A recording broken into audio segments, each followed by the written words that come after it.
नमस्कार दोस्तों, नवदृष्टि चैनल में आप सभी का बहुत बहुत स्वागत है। और पिछले क्लास में वीडियो तो अपलोड करने में लेट हो गया था, लेकिन इधर भी कई बार टेस्ट लेने की वजह से जो है क्लासेस छूट गई हैं। तो अब लगातार कंटिन्यू आपकी क्लासेस चलेंगी, ठीक है। तो आज जो कहानी हम लोग पढ़ने वाले हैं उस कहानी का नाम है परिंदे। परिंदे कहानी के लेखक है निर्मल वर्मा, ठीक।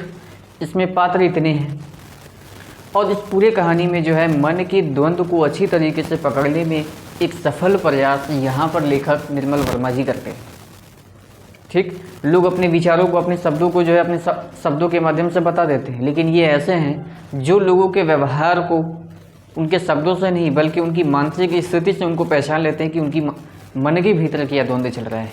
और यह द्वंद्व जो है जो इस कहानी में दिखाया गया है, यह द्वंद्व केवल एक व्यक्ति का नहीं है। यह हर एक व्यक्ति जो है अपने जीवन में कोई न कोई मानसिक द्वंद्व उनके जीवन में चल रहा होता है और ये हमेशा चलता है, चाहे कोई भी हो। अगर छात्र है तो उनके मन में हमेशा यह द्वंद्व रहता है कि मेरी पृष्ठभूमि इतनी अच्छी है नहीं और आगे मैं बढ़ना चाहता हूँ, किसी नौकरी की मैं अच्छी तैयारी करना चाहता हूँ या कोई स्टार्टअप करना चाहता हूँ, उतनी अच्छी पृष्ठभूमि नहीं है। अगर 2 लाख 3 लाख अगर मान लो बिजनेस करना है, कोई स्टार्टअप करना है तो उसके लिए पैसे चाहिए। किसी तरीके से पैसे आपने लोन लिए, आप जो है लगा रहे हैं, ठीक। सफल होने की संभावना, याद रखना कि किसी भी फील्ड में अगर आप जाओ तो वहाँ पर सफल होने की संभावना बहुत कम, विफल होने की संभावना बहुत ज़्यादा रहती है। तो वही बात है, बच्चे के मन में क्या द्वंद्व रहेगा। अगर सफल हुए तो ठीक है, नहीं हुए तो फिर क्या होगा। कटोरा लेकर भीख मांगेंगे, दोस्त हमें चढ़ाते हुए मिलेंगे, रिश्तेदार जितने भी हैं सब के सब ताने मारेंगे। तो ये मन में द्वंद्व चलता रहता है कि क्या करें, स्टार्टअप करें या छोड़ दें, या कोई आराम से कोई नौकरी छोटी मोटी नौकरी पकड़ ले, या कहीं ठेला उला लगा ले, या फिर कहीं कोई प्राइवेट जॉब जाके कर ले। ये मन में द्वंद्व चलता रहता है, आमतौर पर छात्रों में ज़्यादा। तो ठीक वैसा ही मानसिक द्वंद्व को पकड़ने में ये एकदम बिल्कुल ही सफल प्रयास निर्मल वर्मा जी करते हैं, ठीक। और इस कहानी की जो है मुख्य पात्र लतिका है और लतिका के पति का नाम है कैप्टन गिरीश नेगी। दूसरा ह्यूबर्ट है, उसी स्कूल में पढ़ाने वाले हैं जिस स्कूल में लतिका जो है अध्यापिका का काम करती हैं, ठीक। और वहीं पर जो है डॉक्टर मुखर्जी। कहाँ पढ़ाती हैं लतिका? कॉन्वेंट स्कूल में, ठीक, कॉन्वेंट स्कूल में।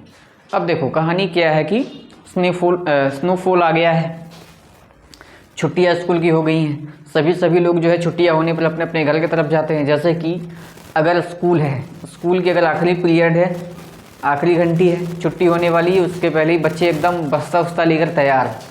घंटी बजने की देरी है कि बस मक्खी की तरह उड़ते हुए निकलेंगे बाहर। भागेंगे कहाँ? पहले घर, बैग रखना है, खा पी लेना है। एनर्जी जब चली आए पूरी तरीके से तो फिर मैदान में जा कर के जंग लगना है। तो ठीक वैसे ही स्कूल की छुट्टियाँ हो गई, सभी अध्यापक हैं, जितने भी अध्यापिका हैं, जो बच्चे हैं, सभी लोग अपने अपने घर की ओर चल पड़े।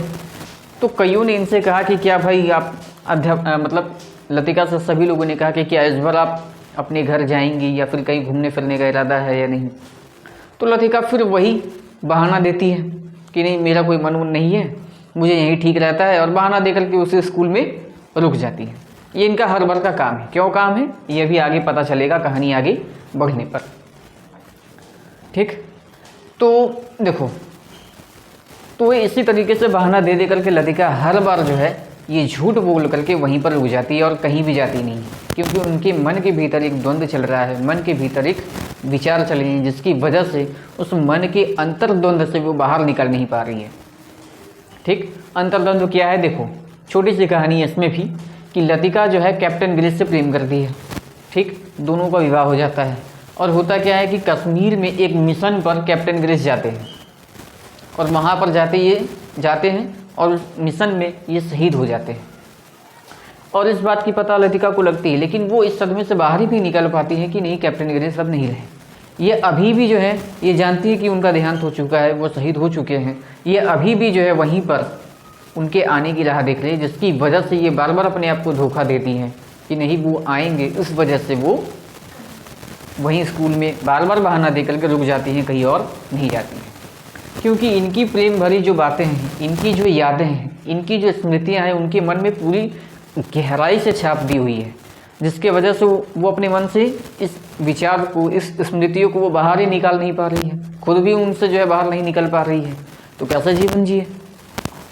तो यहाँ पर जो ह्यूबर्ट है, अब ये अलग टाइप का प्राणी है। अब ये जो है बिना जाने समझे इनको जो है क्या करते हैं, प्रेम पत्र लिख डालते हैं। ये जानते ही नहीं है कि लतिका जो है विवाहित है पहले से, और इनका प्रेम पहले से जो है कैप्टन, इनको पता नहीं था। और ये भी जो एक तरफा प्रेम इनसे करते हैं, तो ये भी क्या करते हैं, अपने मन के भाव को व्यक्त करने के लिए, अपने प्रेम के विचार को बताने के लिए ये पत्र लिख करके भेज देते हैं, और पत्र का जवाब मिलता भी नहीं है। ठीक।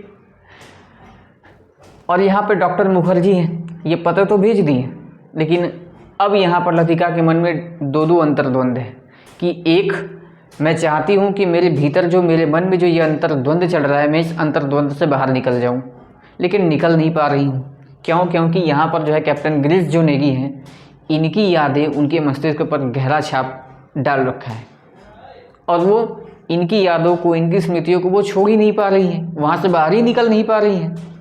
ठीक। तो फिर ये किसी दूसरे व्यक्ति को कैसे अपनाएं? और यह भी ये अपने आप में कहती है कि क्या ये शायद हो सकता है क्या कभी कि मैं किसी दूसरे व्यक्ति को मैं चाह सकूं? ऐसा संभव नहीं है। और यहाँ पर डॉक्टर मुखर्जी हैं, जो एकदम वर्तमान में जीने वाले व्यक्ति हैं। ये कहते हैं कि लतिका को कि भाई तुम एकदम ठीक।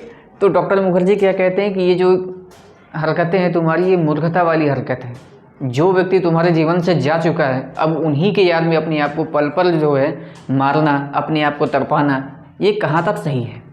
जो जा चुका है जा चुका है, अब अपने जीवन को जो है वर्तमान के हिसाब से सही तरीके से आगे बढ़ाइए।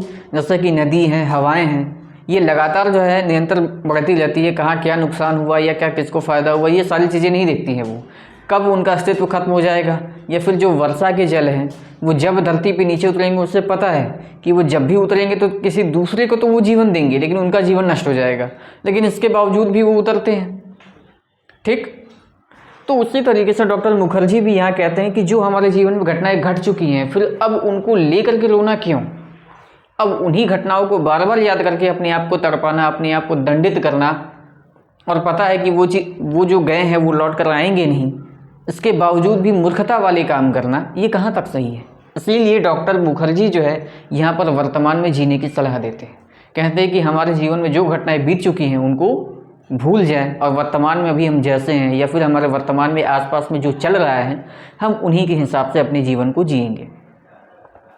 और यहाँ पर ये जो लतिका है और ये ह्यूबर्ट है, ये दोनों ही जो है अपनी स्मृतियों की पीड़ा में जीने की बात करते हैं, और ये डॉक्टर मुखर्जी हैं, ये वर्तमान में जो है जीने की बात करते हैं, वर्तमान में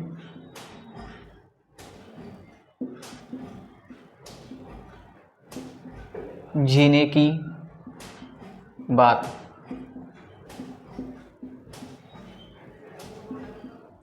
ठीक। बात समझ में आई? तो पूरा खेल यही है।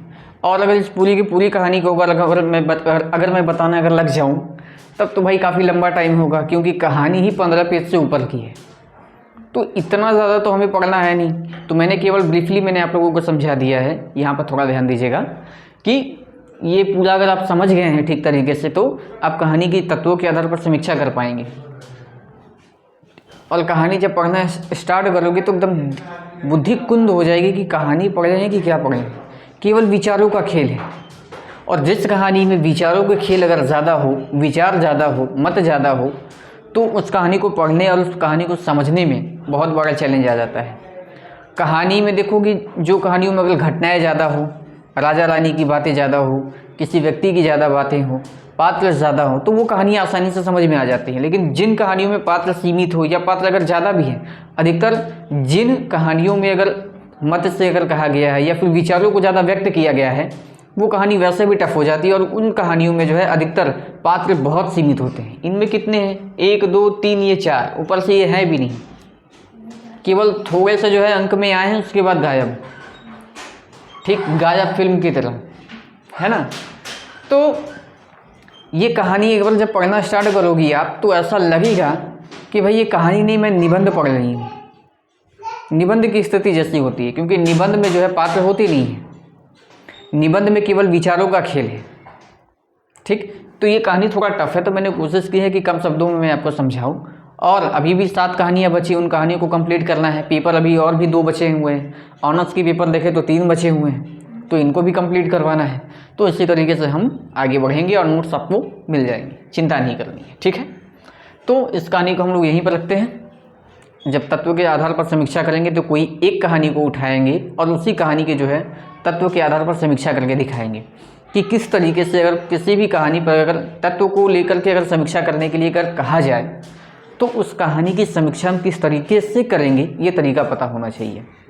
और कहानी आप लोग जो है कम से कम ये जो कहानी है इसको एक बार पढ़ लेना है, क्योंकि मैं इस कहानी में उतनी डिटेल में मैं नहीं गया हूँ। और इससे पहले की जितनी भी क्लास की कहानियाँ मैंने बताई है उन सभी कहानियों को मैं डिटेल से समझाया हूँ, ताकि वो कहानी अगर आप लोग नहीं भी पढ़ेंगे तो वो काम आपका चल जाएगा। लेकिन ये कहानी एक बार पढ़ लेना है, और ये कहानी जो मैंने समझाई है उसको समझ के रखना है, ताकि वहाँ उत्तर लिखने में आपको काफ़ी काम आएंगे।